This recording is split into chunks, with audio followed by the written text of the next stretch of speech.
We are halfway through 2025. It's midsummer and you are listening to the StockInvest.us podcast Trading Tips with Jim as we head in to week 26. Last week, Nasdaq barely made it into the green, up 0.21%, but it was the end of the week where US participated in the intervention into Iran. And while most mainstream media predicts huge falls in the market, I believe the opposite. I think it will be a strong green week for the markets. I think they will open very strongly on Monday and push upwards because all of this was already anticipated by the market. It came as no surprise. Dow Jones went up by 0.02%, hardly anything, while S&P 500 had a slight loss of 0.15% last week. Markets are still looking like they are heading for more upturns. And if you haven't liked the podcast, like it and subscribe. And here is what you will learn in this week's podcast. One, I will tell you what I think will happen in the market in the week ahead of us. I will give you slight insights to a few companies that might be worth watching. I will guide you through some of the quarter results, of course, giving insights into the signals as usual. And at the end of the podcast, we will, as usual, also talk about the $1,000 challenge where I try to grow $1,000 as fast as I can. The week ahead of us will be a normal week. Last week was a shortened trading week with Thursday was off, I believe. This week will be a full week. And the main event this week, except from the focus on the Middle East, will be Thursday, where it will be Q1 GDP third revision numbers. Nothing big, followed by Friday, where there will be personal consumption expenditure numbers. In other terms, we will have a peek into inflation. And inflation is not expected to do much for last month, to be up 0.1% or 2.3% year over year. So there are no really big news coming this week. And the quarter results, which I will mention in shortly, none of them are in any way big enough to sway the market, in my opinion. So we are stuck with the geopolitical situation, knowing that in general there is a nice trends in the market, but market, as anyone else, is watching with a little worry if conflict will escalate, meaning that the push is on oil. Oil stocks will probably hold up all week and maybe for several weeks moving ahead. Oil price going up, and oil went slightly up this week to $75, not by much. It was up $8 some $8 last week and only $1 during the weekend. Currently sitting around just under $75. So there is no real big movements, but oil will probably hold a bit high until we see the real effects, if there will be negotiation or if Iran will try to push back against Israel and US. So that makes for, I believe, somewhat steady week for oil. And for sure, I believe that transport rates will remain strong, which is good, of course. I am in shipping sector a lot, and I believe these will do good during the week. Will be very interesting to see. Gold, which is an indicator of how the professional assess the global situation in the big scale, is falling. This was my anticipation. Gold pushed almost up to 3,500, but had a huge fall actually last week, and even knowing what happened during the weekend, it's on the downturn, but still high, $3,369. I believe gold will head back to $2,500 before it will turn up. And what we see is that the professionals believe that things slightly are being solved. So there is no need to sit in the high end risiko, the low risiko assets like gold. Is 10-year Treasury also fell during last week from 445 to 437. If this falls, you can expect markets to go up, and if this goes up, you can expect markets to go down. It's a correlation, not always week by week, but in general there is a correlation, and now it is heading down. If we look at the buy and the sell signals across all markets, just as an indicator where we are, as you know, I said last week that they are very, very stable, not indicating anything. And my guess was that we were heading for a green week last week, but it was just barely green. Anyway, this week is not much different from last week. They are a little higher some places, a little lower some places, but in general they are more or less the same. Across all the tickers that we analyzed, 32% is giving buy signals. This is neither high, neither low. It's somewhere in the middle where it's expected less volatility. Nasdaq still only 17, plenty of upfront for Nasdaq stocks to go up because the amount of buy signals is still very, very low. New York Stock Exchange 30, it's up from 26% last week. London 35, Oslo 41. It's the oil change in the oil prices that fueled especially Norway last week.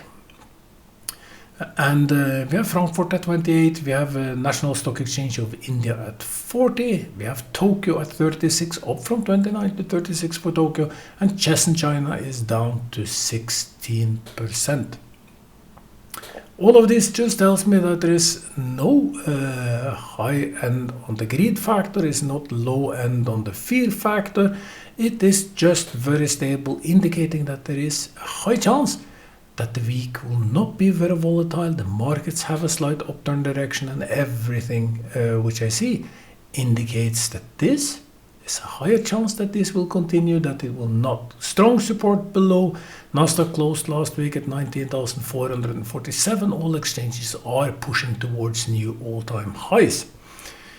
Quarter results coming up this week. Worth to mention, some of these you can speculate in, and usually you will try to speculate in those that will swing a lot, and you can estimate how much they will swing. The company that is expected to swing the most during the week will be BlackBerry, and this is an interesting company. Posted a small article on LinkedIn about BlackBerry. They are changing their focus over to security, and many think that BlackBerry slowly can show the way. It's expected to swing 6.57% up or down on the quarter results, and the quarter results are expected to go from a negative 4 cents per share in earning to a negative of 0.1% for the earnings, meaning that they will improve quite much if analysts are correct. And I have a strong feeling that BlackBerry is a company you want to keep an eye on. Remember, in the old days, this was one of the world leaders, if not the world leaders. Then they made a strong decision. Turned out to be the bad decision, caused the collapse of BlackBerry, but maybe they are onto something new. Tuesday, by the way, will be BlackBerry coming with quarter results. On Tuesday will also be Carnival Cruise Line, expected to swing 6.7%, more or less the same like BlackBerry, and then there will be FedEx, which is expected to swing 3.17%. Carnival Cruise Line, just to say that they're expected to increase their earnings by double their earnings from 0.11 to 0.24, and if they disappoint, I'm pretty sure the stock will go down. Less push for FedEx, which is expected to increase their earnings from $541 per share to $595 per share. Up 10% is expected for earnings to increase for FedEx. Wednesday will be General Mills and Micron. And Micron is a super interesting company, and they are expected to have a huge increase in their earnings from 0.43 to 1.41. 227% increase in their earnings. Will they manage? You will just have to watch. On Wednesday that will be. The systems expect the stock to swing a minimum of 4% up or down, depending on how the market reads the earnings. Thursday will be the last of the big. There are some small, but this is a company worth mentioning, and it's Nike, and Nike is not expected to move much, only 2.45%, but the earnings is expected to drop by 90% from $101 earnings per share to only 11 cents per share in earnings. If they somehow miss that target, Nike can be in for a huge fall this week and be one of the losers. If they do better, maybe there will be an upside. I'm not sure that they will only go 2.45% up or down. I think we will see Nike move much this week. But who am I to say? We will just have to watch on Thursday. I told you that Friday will be consumer expenditure numbers. On Thursday will be the unemployment numbers, but no big movements are expected. Running very, very fastly through the items of the topic. Now we have done the earnings. We looked at the signals, and it's time to tell you about some stocks that might be of interest to you. I have showed you buy and sell signals, stocks with buy signals, etc. I had some small portfolios. I'm trying to figure out exactly what you want to hear. And this week I will tell you some of the most shorted stocks on Nasdaq after building a system for this. Some of these stocks you will know, and I will mention them. Liel Immunopharma is one stock which is heavily shorted. Then there is Nectar Therapeutics, Immunobio, Vacas, and Sena Biopharma. Not maybe the companies you know the most, but if you listen to last week's podcast, you heard me say that Beyond Meat is a company that might, if the analyst gets the earning correct, will be one of the companies that can really explode. And very interesting is that it's one of the most shorted companies with a huge short on the float of the shares. If, and I say just if it starts to push a lot of buy into the company, this is one of the stocks that can get into a squeeze. I have calculated the squeeze probability, and it's extremely high for Beyond Meat. Doesn't mean that it has to happen, because right now it's under a short pressure, meaning people are selling off stocks, trying to bury it into bankruptcy. That may very well happen. But we have a situation where the analysts are expecting huge, nice changes in the earnings. It is in a possible squeeze situation, and we will follow this company over the podcast moving forward, because I'm a little interested to see what will be of Beyond Meat. I'm not fan of Beyond Meat of anything, but it smells like maybe a GameStop coming up. We will see. Hard to say. Applied Digital Corporation is also heavily shorted. And Symbiotic, another company, big one. Then you have Groupon. Groupon was hyped a lot many years ago, became nothing, and is one of the most shorted companies. And I think I saw a few other companies that reaches the top of Financial Who from time to time. And very interesting among these companies, I found Lucid Group. And as you know, I'm very much into EV. I think EV will have a strong growth, even despite all the focus now is away from all this subsidies, etc. There is not the same type of incentives towards EV, but the EV is the future, in my opinion. And these are big companies. But Lucid is shorted by almost 30%. Very interesting to see. You have to remember, short works this way. If the stock is going up, those who hold the short, betting against the company, will have to either keep holding the short, pay for the short, or turn it in by buying stocks. That makes for a squeeze if it happens. And it's only 2.44 days of recovery if all shorts are to be covered, so that argues why there is not the highest chance of a short squeeze. Usually you want higher recovery days in order for that to happen. Novavax is also highly shorted stock. And then we have Goku Inc. Krispy Kreme donut, heavily shorted. Very interesting indeed. and then there is Sunrun and many more. This list you can find at getagraph.com. If you go to lists and you find most shorted list, you will see the company most shorted. Sunrun, 27.69% of the shares are shorted. Why do I mention shorts now? Well, if my feelings, not call it feelings, but my guess is correct, I think we are heading into a very strong growth period in the markets. I think that will set new records in US. All of this can change overnight by geopolitical issues, and we can get down to the sad story that we've been into a few times, but my guts, intuition tells me that we are a higher chance that we are in for a nice bull run moving forward. If it happens, a lot of these stocks which I mentioned will get into a situation where the shorters have to close their short position, meaning that they have to buy all the stocks that they sold. And some of these companies, not all of them of course, may be in for a nice run. Doesn't have to happen, but we will see. Some of them we will follow. Beyond Meat we will follow for sure. 16 minutes into the podcast. It will be a podcast less than 20 minutes because the only thing that remains now is the $1,000 challenge, where I try to grow $1,000 as fast as I can. And that was going very well until I made one bad decision, and that decision still haunts me.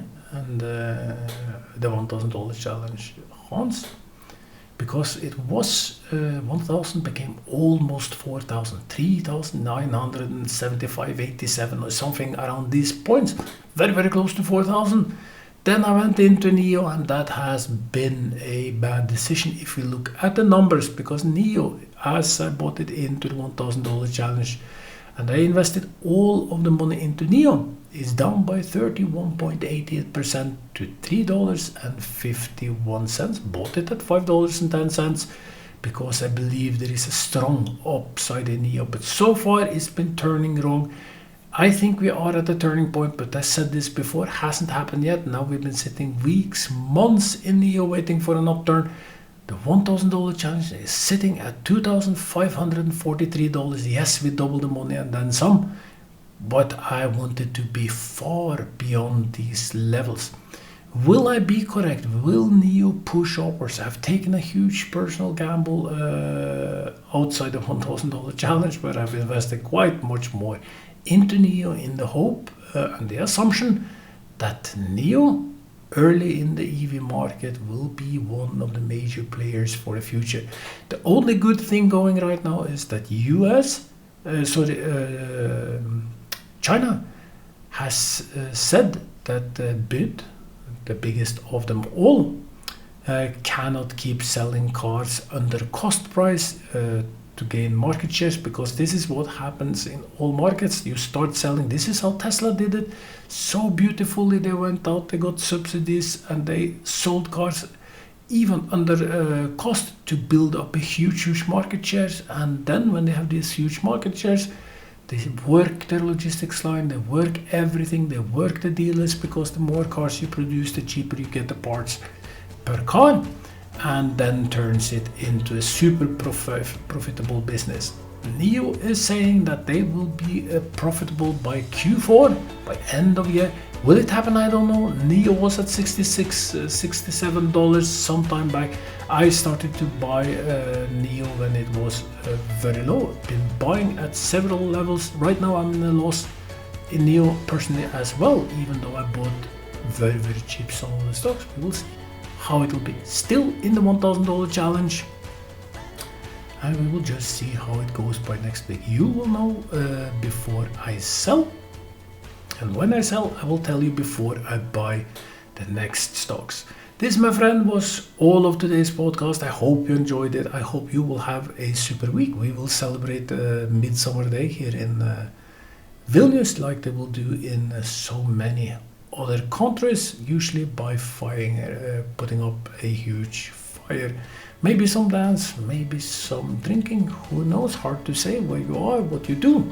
Anyway, I hope you will have a super day, and I hope that the next part of 2025, the next half, will be the best half you ever had. I hope that your portfolio will be much greener by the end of the week than in the beginning of the week. I hope you will be back next week when I will be back, and more than anything, I just wish you the very best. Bye. Welcome to StockInvest.us Stock Analysis. We remind you that trading involves a high risk of losing money, and that you should speak with a financial advisor before buying or selling any securities. You should not base your investment decision upon StockInvest.us. By using the information, you agree and are held liable for your own investment decisions.